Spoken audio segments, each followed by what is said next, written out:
This is a broken Samsung Galaxy S21, and today I'm going to attempt to fix it using Samsung's self-repair program. Now, we did a video a few months ago taking a look at Apple's version of this program, which was incredibly expensive, but honestly kind of cool. So let's see how Samsung stacks up. Now, they've been in the news a lot lately for having some very questionable support when it comes to their partnership with iFixit, who have up until now been one of the main places where you can actually buy the parts and fix your phone. So let's see exactly how bad this is and if I can actually fix this incredibly broken S21.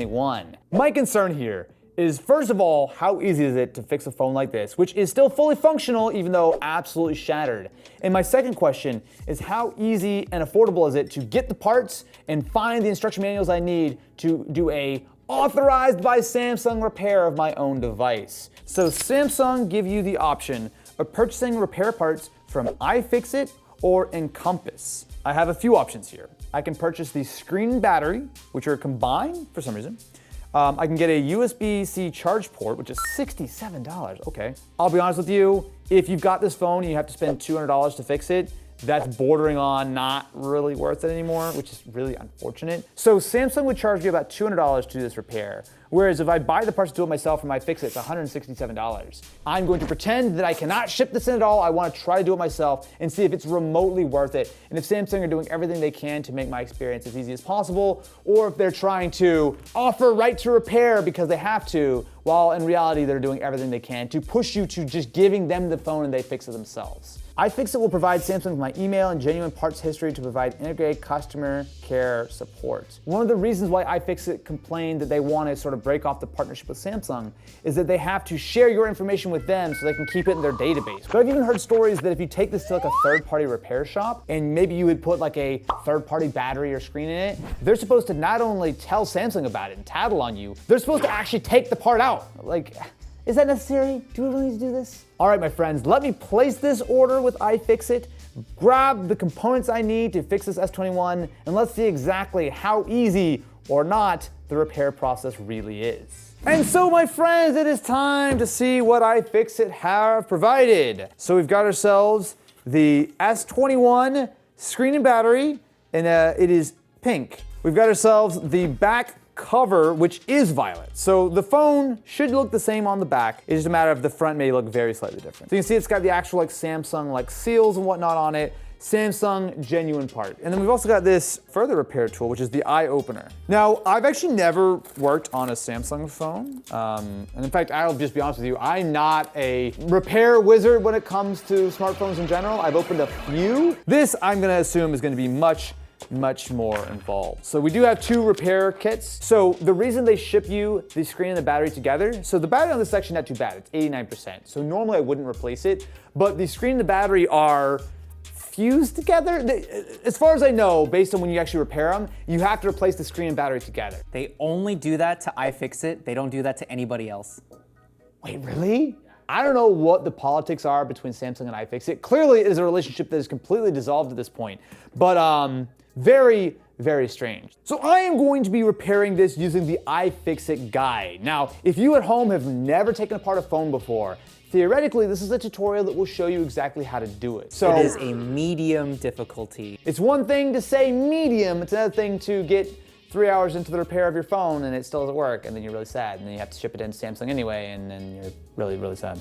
I have a feeling this will be like the recipes that say 10-minute prep time, but what it actually means is 2-hour prep time. That's correct, that's correct. Now, I'm not gonna give you the absolute step-by-step. I mean, if you're fixing an S21, you should actually use the real instructions. What I am gonna do is go through the process as much as I can and kind of share with you my experience with it. Now, I know the first thing I need to do is pop out my SIM card. So I believe the way to get into the S21 is I need to take off the back glass first. Are you really supposed to microwave this? Yeah.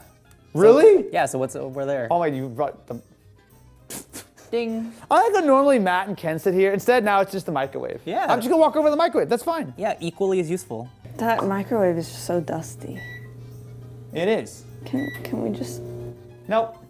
But please. That's authentic 2017 dust right there, Joanna. It was a good vintage. I was helping it. What's that do? I'm just helping it to transfer the heat. Okay, so the next step is, theoretically, I'm going to apply a suction cup, pull on it, and then stick a pick in the middle. Also, just a small note if you're ever repairing your device, if you have broken glass, be very careful because I know if you're like really pulling at it with a suction cup and you've got yourself broken glass, it can just shatter, so please be careful. Maybe consider wearing gloves. So activate suck. I'm gonna put this on the top edge just to warm that up, and I'm just gonna pull on it. I mean, I'm just peeling it off. I mean, I will say that was way easier than I thought it was gonna be. Almost too easy. There's no shot that that's glass. So if I was just doing the rear repair, all I would do, I think at this point, is probably put the new adhesive on and just slap it right on. Also, I'm just realizing, how much did I pay for this piece of plastic to repair this? It's like 60 bucks or something just for this. You can see the difference between the two. So they are of course identical in every way, except for the fact that one's all scratched. So I need to undo 5 screws on the motherboard. I will say doing it this way also kind of teaches you a little bit more about phone repair in general. Obviously way too early to judge, but this is actually like kind of fun so far. Like the fact that the back cover came off that easy, like that always stresses me out because you don't want to get like either the adhesive to be too sticky or snap something or break something or whatever. This I can definitely handle. Next step is unclip it, which is tweezers, and there's definitely something underneath it. Oh, it's the whole, oh I see. So this is all your wireless charging coil. So with my bracket out of the way and the charging coil pulled back, we can see the battery. Unfortunately, the battery's gonna take a little bit more work to get through. There's a bunch of additional ribbon cables, and before I even take that off, I need to take off the speaker, which is down here. It's always a good idea to not get too excited when you do these kind of things, because it is so much easier to tear apart a phone than it is to put it back together. Almost always. You'll get it all apart and go, cool! And then you realize you have 300 screws and it's all spread all over the place, and you're suddenly in deep, deep trouble. So I'm gonna use my pick to disconnect the loudspeaker, so it should just pop out. So we've got ourselves the loudspeaker, the motherboard little shield, and our wireless charging coil all in one nice, neat little piece. Because I'm doing a full screen replacement, I think I'm gonna have to just completely strip this down. So with some of our cables out of the way, I'm now going to take off the daughter board, which is, I believe, if I was gonna have to replace my USB-C, this would be what I would be doing. You know what, man? I feel like we're putting some good karma out there. We're trying to take a phone that was probably gonna get tossed in the garbage, and we're breathing new life into it by spending more than it's worth to repair. So this is the earpiece slash front speaker. Lovely. Boy, you really appreciate how much engineering goes into a phone like this. I mean, there's like what? 1, 2, 3 layers worth of board, PCB, speaker, battery, top glass. Like, it's very impressive what they're able to pull off. If this is like a Z Flip 6 or something, I'm sure it'd be even more elaborate. Okay, right edge cables. What right edge cables? Oh yeah, there's 2. Yep, got it. 12 different connectors to my count on the board right now. And I will say that also shout out, I have been able to use the exact same Phillips bit for every single screw inside here. This, my friends, this tiny little board is the entire motherboard assembly and, importantly, the entire camera setup. My question here is, at this point, we've taken a lot of stuff out of this phone, but it doesn't look like we made that much progress in getting the screen out, because the screen is still gonna be like a whole thing. So I think what we need to do now is pull that front-facing camera out, which I believe I need to use my eye opener for yet again. So I think that should be warm enough. Oh, a little too warm maybe. A little too warm. Okay, you know what? I understand why they say heat that adhesive up. So the thing is, the way that they mount the front-facing camera, this is actually probably the most difficult part yet. It is like absolutely glued inside of the front housing. There we go, yep. The extra heat definitely did it. That is our front-facing camera. It's just a little guy. So you'll see that we actually have a number of other antennas and these screws that are designed just to hold in our millimeter wave antenna. I don't understand why, this is the second screw I've found, which is weirdly like soft and does not want to come out very well. Yeah, no kidding. That screw is borderline stuck.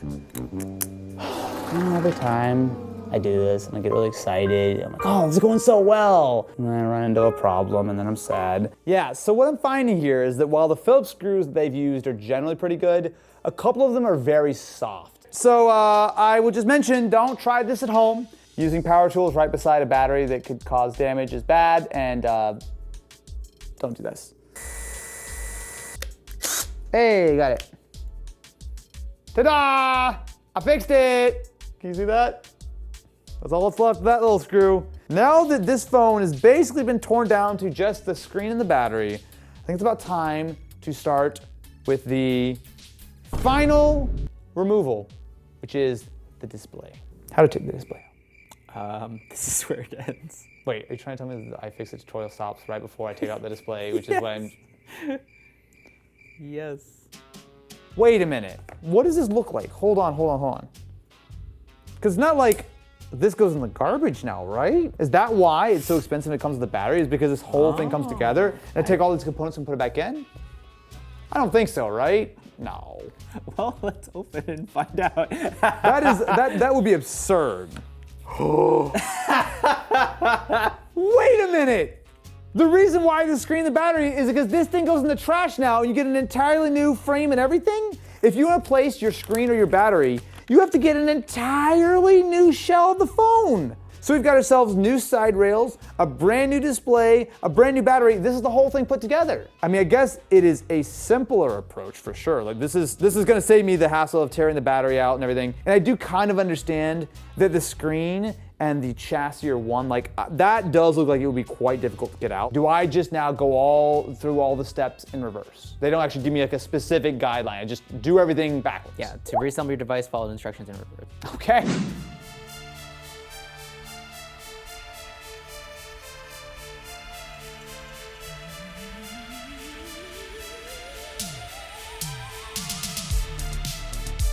Okay, so after about 15 minutes or so of reassembly, which was very straightforward, I think I have pretty much everything ready. Now, I'm not gonna put the back cover on because I wanna make sure that this actually works first. But I will tell you, I was a little bit apprehensive about how it would go back together.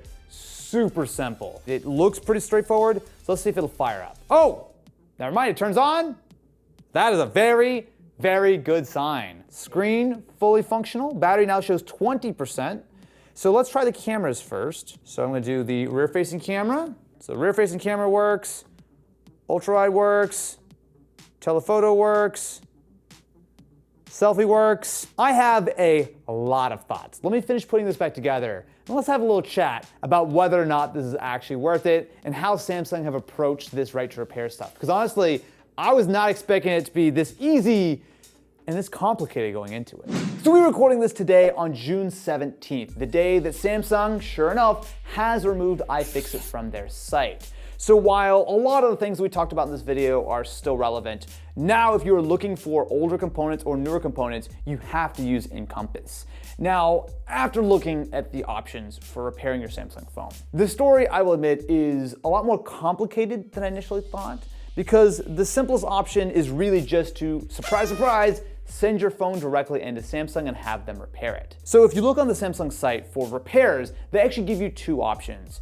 Confusingly, there's screen repair and screen module. So the screen repair is what it sounds like. They will replace just your broken screen, while the screen module replaces the entire setup just like I did. Screen, frame, and battery. Now it seems very clear to me that this is the route that Samsung wants you to take.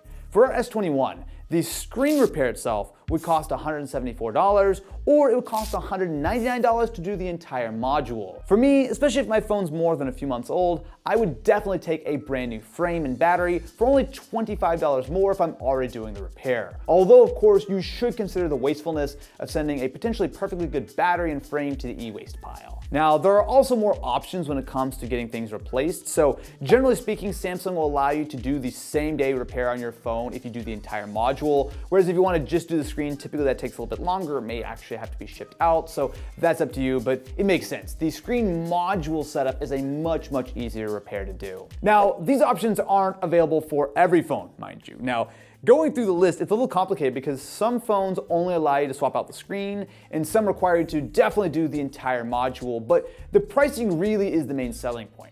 Now, if I ignore the back shell, which to be fair, I could have absolutely purchased from a third party for a whole lot less than $67 since it's literally a piece of plastic. The self-repair part and the tools cost me $167. As much of a surprisingly easy experience as it was, I wager that most people would happily pay the $33 premium just to have Samsung do it for you. Especially because if you live near a service center, you could actually get this potentially done same day versus waiting for your parts to arrive, doing it yourself, having to pay for shipping. Like, it very much makes sense to have Samsung do the repair for you. And that's part of the reason why I'm tempted to just put Samsung in the exact same category as Apple here and say that while they offer self-repair, It's more so for regulatory reasons than actually trying to give you a good, legitimate option. And of course, right after I finished filming this video, Apple announced some changes to their own repair program. So the big thing is they've actually taken a lot of the feedback that they have gotten and made some real legitimate improvements. So you no longer have to register the actual serial numbers of your phone with the parts, and third-party parts such as batteries and screens no longer mean that you lose core functionality such as True Tone or the ability to check your battery health. I've got to give it to them. This is actually a really nice upgrade. And while I still think that there's certain parts of their program, like the fact that the tools are massive and heavy and all this kind of stuff, it's a little bit silly, but like repairing your own Apple devices actually is like a lot better now. Like almost worth me giving it a round 2. As much as it is incredibly unfriendly to hear stories like Samsung forcing third-party repair shops to confiscate unauthorized parts, which just feels ridiculously unnecessary, I do actually have some good things to say. While it's more than a little wasteful to push you into replacing the entire frame and battery if you just need a screen replacement, if you do have a more modern phone, Encompass actually will sell you screens by themselves if you're willing to brave a much more elaborate repair, and you actually have to dig around the site a little bit. So if you come directly from the Samsung link on their site, they don't really want to show you the screens, but if you dig around the Encompass site, they do sell you individual screens as well as a bunch of additional options. And the fact that you are kind of just meant to replace the entire chassis does mean that for certain other phones, like so, I don't know, a Z Flip or something, which would normally be incredibly scary to repair, it's actually pretty simple, since all you really gotta do is take off the back panels, throw in the new motherboard and cameras and whatnot. Like, it's a much easier thing to do versus trying to do an entirely insane screen replacement. Like, I don't think that anyone will replace the screen on a Z Flip. They're just gonna swap out that entire chassis, no problem. So can I give Samsung a pass for their repairs? No, I can't. I mean, it's still clearly meant to drive you to just having them do it for you. Maybe just give people a little bit more of a discount to repair the devices themselves.